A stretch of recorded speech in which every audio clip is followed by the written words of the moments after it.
So basically what's going to happen is it's just going to create a giant backlight. So it's going to bounce off the wall, hit the white wall, and then bounce back this way, right?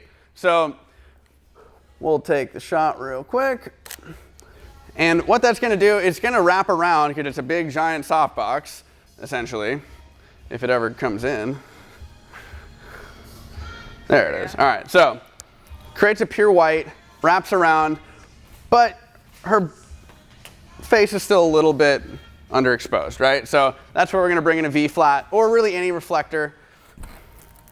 We're going to bring this in and put it relatively close. The thing to remember when you're using V flats or or reflectors of any sort is the proximity is going to affect how much or how little you're going to have that reflect back. So if I put this, right up there, it's going to bounce back a little bit more. So I'll do that.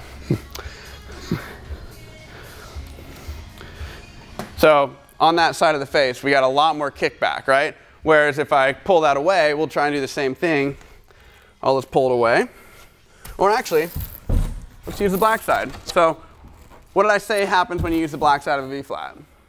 It is, exactly. So it's going to eat that light. So it's going to take the light from that wall. It's going to absorb into the black, and it's not going to have nearly as much. So I'll try and get the same. So we'll see there's not going to have nearly as much reflection back there. See, huge difference.